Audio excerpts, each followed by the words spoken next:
I'm delighted to be here today at sunny Plumpton for the Star Sports video blogs for the Cheltenham Festival 2013, and I'm very much in esteemed company. I'm joined by three men that need no introduction, but I'm going to do it anyway. To my left, we've got Claude Duval, the Punters Pall from The Sun, Tom Lee, Channel 4, the betting expert, and Bill Esdaile, the City AM racing editor. So thanks very much for joining me, gents, and let's just crack on. Okay, so the World Hurdle, no chance to see Ruby doing this year, and no chance to get the dinner money. We're going to have to actually find and do some homework this year. We've got Oscar Whiskey in at 7-2, Rev Civilla 4s, and Monksland at 5s. Personally, I'd want to be against the front two because I think there's doubts about the pair of them. Oscar Whiskey, certainly stamina doubts. Rev to Civilla, dare I am to question it, but I don't think it's quite got the class to win a World Hurdle. And Monksland, for me, looks the better at 5s. Claude? Strong on anything here? Not really. I think it's a wide open race at the odds. I think Solwit is still an interesting contender. I have to say the Irish haven't won this for 15 years. This is a race they never seem to throw up a leading light in. Rev de Civola, of course, you know, he won the long walk and the Cleve hurdle. That's pretty good form. Nick Williams, of course, is one of many, I have to say, top trainers who've never trained a winner at the festival. It's a very interesting list, I have to tell you. Have you had a run yourself? Ever trained one? No, I haven't trained one. No, I have. Never too late, Claude. 100% record there, but I'm in good company with Nicky Richards and Charlie Longsdon and Bowen and all sorts of famous names. Nick Gifford, there's a whole string of them, and but no, charity race last year, Nick Gifford. We're not counting that though. No, fair enough. What prize? Methuselah? How do you say it? Methuselah, yeah, top trainer at this year's Cheltenham Festival. I think he's got to be 3 figures. I don't think so. Oscar Whiskey, I know everybody sort of said, oh, poo-poo, he proved once again he didn't stay. But if you say that to Henderson, I mean, he almost has a fit when you tell him that.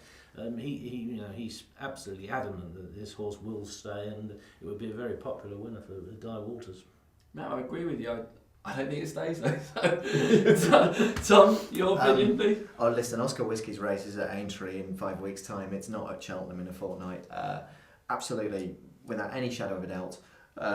If you're looking at these prices, there's no way in the world somebody can sit here and say, I recommend you take 7-2 at the front of the market about a horse who, on the basis of one run in the Cleve, which he didn't even win, don't forget, he was beaten by Rev de Civola, who, in my opinion, is best when there is some give in the ground. With the ground drying out, I would suggest that, I mean, he's a real grinder. He's very, very tough, Rev de Civola. Again, at 4-1 or 9-2, I wouldn't be rushing in to back him. They're both 8-year-olds. I think maybe the way to play this is to go with the younger pair of legs coming across the Irish Sea. Noel Meade has a very, very good and improving horse in Monksland. He was very tough and saw off Zaipor at Leopardstown with some ease, I have to say, as well. That wasn't just a scrap. He saw him off with a good bit up his sleeve, and he's had a nice break between races. There was weight there. There was a weight. There was a penalty. Irrespective, it was a very, very showy performance. And what's more, also in Ireland, Tony Martin, Bog Warrior's been an absolute revelation. Things just slightly unravelled for him over fences. He's gone hurdling 3 from 3 there. They might very well have primed him for a big run in the Hennessy had he taken on Sir Deschamps in the same ownership a couple of weeks ago. They didn't, so potentially now this might be an alternative target. But as a bet, as a selection, definitely the young horse with the legs, improving as well. There could be more to come from him in Monksland. No, I agree with you. It'll be one of my two, and I'll come on to the other one in a minute. But Bill? Yeah, I mean, I backed Monksland for the race, and I'll probably get it beat, so I'm not going to take him here. The interesting thing about Oscar Whiskey is if you watch a replay of last year's World Hurdle, he was ridden so negatively.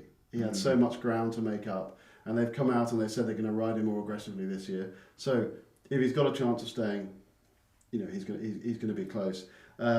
I agree with you about the ground on with Nick Williams' Rev de Civola. He's probably their best with a bit of cut. He does stay, and he's going to be ridden up with a pace, and he'll commit a long way out.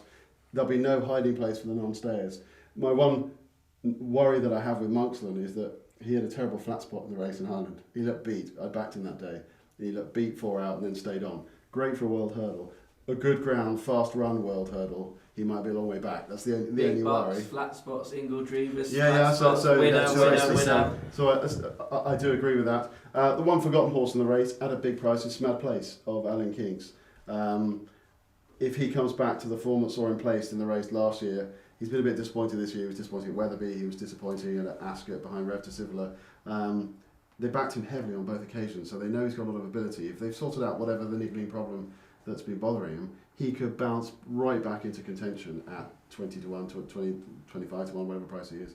But for me, guns to my head, Monksland, I backed him, and I think he's the young, progressive pretender. Well, I agree with you. The only other horse, one of two that I like that I think deserves a mention, always the bridesmaid, Get Me Out of Here, 16 to 1, always shows up, loves to come second at Cheltenham.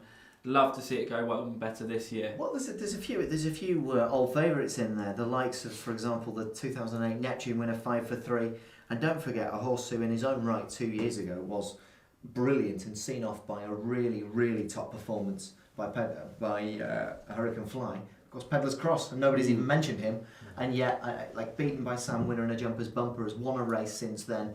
Wasn't flashy, but on his day, top horse. Well, I think that's any price you like. The only thing to say about a lot of these is that a lot of these horses are all 2 miles 5 specialists. This is 3 miles up that hill at a strong gallop. If you don't stay 3 miles, there's no hiding place. Watch previous renewals of this race. They're strung out for miles, and you need a horse that stays. And with Monksland, he's won over 3 miles. Well, what I say is, I think we all agree it's wide open. Hopefully, it looks like it's going to be a bookmaker's benefit. My section for the Super 8 competition is going to be Monksland. Claude? I'll take a chance on Oscar Whiskey. I don't subscribe to the view that he didn't stay the other day, and I think he'll probably turn it round with Rev to Sivler. If you're taking chances on favourites, Claude, I'd like to see what chances you take elsewhere. But that's it. Tom? I will happily lay Claude as much Oscar Whiskey as he wants. Monksland, please.